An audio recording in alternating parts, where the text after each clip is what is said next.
Telangana cabinet ఇవాళ సాయంత్రం 4 గంటలకు సమావేశం కానుంది. ఈ భేటీలో ముఖ్యంగా రైతు భరోసాపై చర్చ జరగనుంది. అలాగే పంచాయతీ ఎన్నికలు రానుండటంతో కీలక నిర్ణయాలకు ఆమోదం తెలపనుంది రేవంత్ సర్కార్. కేబినెట్ లో ప్రధానంగా రైతు భరోసా, రైతు కూలీకి 12,000 సాయం, బీసీ రిజర్వేషన్, కులగణనపై చర్చ జరగనుంది. ఇప్పటికే రైతు భరోసాపై కేబినెట్ సబ్ కమిటీ పలుమార్లు సమావేశమై సుదీర్ఘంగా కసరత్తు చేసింది. రైతు భరోసా విధి విధానాలపై కేబినెట్ సబ్ కమిటీ 3 రకాల ప్రతిపాదనల్ని సిద్ధం చేసినట్లు సమాచారం. 10 ఎకరాల వరకు సీలింగ్ పెట్టడం, ఐటీ చెల్లించే ఉద్యోగులతో పాటు ప్రభుత్వ ఉద్యోగులను రైతు భరోసా నుంచి మినహాయించడం, లేదంటే అందరికీ రైతు భరోసా ఇవ్వడం. ఈ మూడింటిలో ఏదో ఒకదానికి కేబినెట్ ఆమోదం తెలుపనుంది. దీంతో పాటు రైతు కూలీలకు ఏడాదికి 12,000 సాయం పైన కేబినెట్ నిర్ణయం తీసుకోనుంది.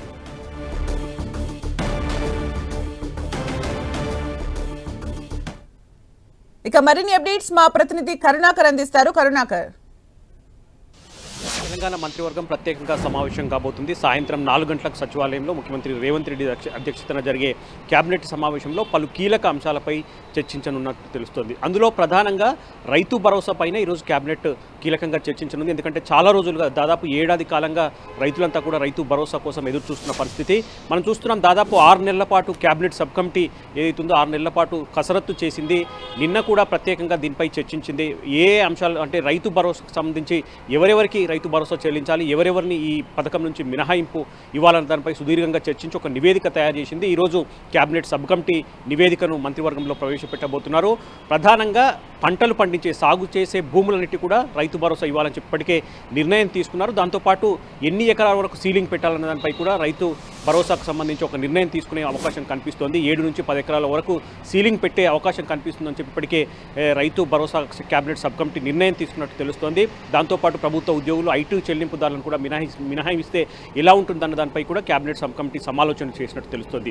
డిప్యూటీ సీఎం మల్లు భట్టి విక్రమార్క అధ్యక్షతన జరిగిన ఈ కేబినెట్ సబ్ కమిటీ యొక్క నివేదికను ఈరోజు మంత్రివర్గంలో ప్రవేశపెట్టి ముఖ్యమంత్రి సమక్షంలో దీనిపై ఒక నిర్ణయం తీసుకునే అవకాశం కనిపిస్తోంది. సుమిత్ర, రైతు భరోసాలో ఎలాంటి నిర్ణయాలు తీసుకోబోతున్నారు అనేది అయితే ఉత్కంఠ ఉంది. అయితే గత ప్రభుత్వ హయాంలో ఎలాంటి నెగిటివిటీ, అంటే ఈ రైతు బంధుకు సంబంధించి ఎలాంటి నెగిటివిటీ ఉంది, దానికి అన్నింటికీ కూడా చెక్ పెట్టేలాగా ఈరోజు నిర్ణయాలు తీసుకునే అవకాశం ఉందా? ఖచ్చితంగా గత బీఆర్ఎస్ ప్రభుత్వంలో అనర్హులకు, రైతులు కాని వారు అనర్హులకు కూడా పెద్ద ఎత్తున రైతు బంధు చెల్లించారని చెప్పి గత బీఆర్ఎస్ 10 ఏళ్ల హయాంలో రైతు బంధులో దాదాపు 22,000 కోట్ల రూపాయలు రైతులు కాని వారికి చెల్లించి వృధా చేశారని చెప్పి కాంగ్రెస్ ప్రభుత్వం ఆరోపిస్తోంది. కాబట్టి ఈసారి ఖచ్చితంగా అర్హులైన నిజమైన రైతులకు మాత్రమే, పంట సాయం అవసరమైన రైతులకు మాత్రమే రైతు భరోసా చెల్లించాలని చెప్పి నిర్ణయం తీసుకుంది. అందులో భాగంగానే పంటలు సాగు చేసే రైతులకు మాత్రమే, భూములకు మాత్రమే రైతు భరోసా ఇవ్వాలని చెప్పి స్థిరమైన నిర్ణయాన్ని ఇప్పటికే తీసుకున్నారు. అయితే ఎన్ని ఎకరాల వరకు ఈ రైతు బంధు చెల్లించాలి, రైతు భరోసా చెల్లించాలని దానిపైన కొంత క్లారిటీ రావాల్సి ఉంది. కేబినెట్ సబ్ కమిటీలో మాత్రం 7 నుంచి 10 ఎకరాల లోపు సీలింగ్ పెట్టాలని చెప్పి ఒక నిర్ణయం తీసుకున్నట్టు తెలుస్తుంది.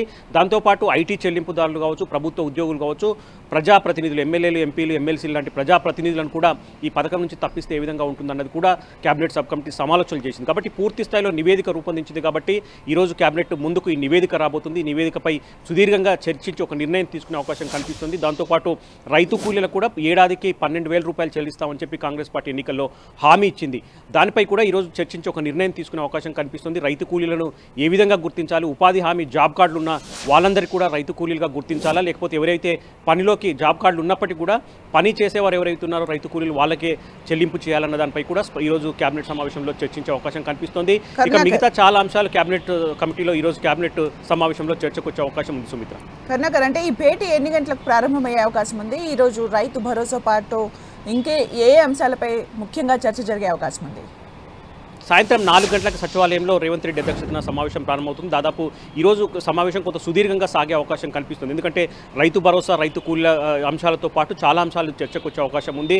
అందులో ప్రధానంగా రీజనల్ రింగ్ రోడ్డుకు సంబంధించి ఉత్తర భాగానికి ఇప్పటికే కేంద్ర ప్రభుత్వం టెండర్లు ఆహ్వానించింది. కాబట్టి దక్షిణ భాగం రీజనల్ రింగ్ రోడ్ విషయంలో ఎటువంటి నిర్ణయం తీసుకోవాలి, తెలంగాణ ప్రభుత్వమే ఆ రోడ్డును టేక్ ఓవర్ చేయాలా, లేదంటే కేంద్ర ప్రభుత్వమే నిర్మించేలా ప్రతిపాదనలు పంపాలని దానిపై కూడా ఈరోజు కేబినెట్ సమావేశంలో చర్చించే అవకాశం కనిపిస్తుంది.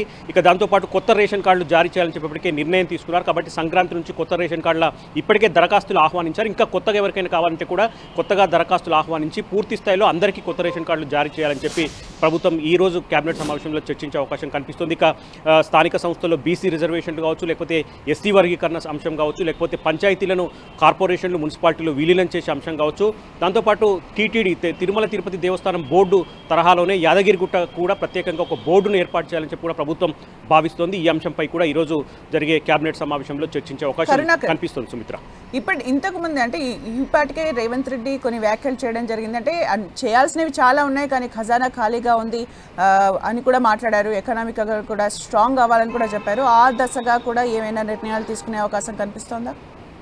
ఖచ్చితంగా ఆర్థిక పరిస్థితి బాగాలేదని చెప్పి ముఖ్యమంత్రి పలు సందర్భాల్లో చెప్తున్నారు. ఎందుకంటే 6 గ్యారెంటీల అమలు సహా రెగ్యులర్గా జరిగే అభివృద్ధి సంక్షేమ పథకాలు కావచ్చు, లేకపోతే ప్రభుత్వ ఉద్యోగులకు చెల్లించే జీతాలు కావచ్చు, ఇతరత్ర ఖర్చులు కావచ్చు, వీటన్నిటిపై కూడా పెద్ద ఎత్తున ప్రభుత్వం దగ్గర నిధుల కొరత ఏర్పడుతుంది. ముఖ్యమంత్రి పలు సందర్భాల్లో ఈ వ్యాఖ్యలే చేస్తున్నారు. కాబట్టి ఇచ్చిన హామీలన్నీ ఖచ్చితంగా నెరవేరుస్తాం, కానీ ఆర్థిక పరిస్థితి అందుకు సహకరించట్లేదని చెప్పి ప్రభుత్వం చెప్తోంది. ఈ రోజు జరిగే కేబినెట్ సమావేశంలో ప్రభుత్వ ఆదాయాన్ని పెంచుకోవడం ఎలా, దీనిపై కూడా సుదీర్ఘంగా చర్చించే అవకాశం కనిపిస్తుంది. ఎందుకంటే ఇప్పటికే ఈ 6 గ్యారెంటీల్లో భాగంగా ఇప్పటికే రైతు భరోసాకు దాదాపు 14 నుంచి 15 వేల కోట్ల రూపాయలు కావాల్సి ఉంది. దాంతోపాటు రైతు కూలీలకు 12,000 రూపాయలు లెక్క చెల్లించినా కూడా 1,500 నుంచి 2,000 కోట్ల రూపాయలు అవసరం అవుతుంది. కాబట్టి ఈ నిధుల సమీకరణపై ఇప్పటికే దృష్టి పెట్టిన ప్రభుత్వం ఖచ్చితంగా సంక్రాంతి నుంచి రైతు భరోసా, రైతు కూలీలకు 12,000 రూపాయలు చెల్లిస్తామని చెప్పింది. కాబట్టి ఈ నిధుల సమీకరణకు సంబంధించి రాబోయే రోజుల్లో ప్రభుత్వ ఆదాయాన్ని ఏ విధంగా పెంచుకోవాలన్న దానిపై కూడా ఈ రోజు కేబినెట్ సమావేశంలో ప్రత్యేకంగా చర్చించే అవకాశం కనిపిస్తోంది. Sumitra, thank you Karunakar for the updates.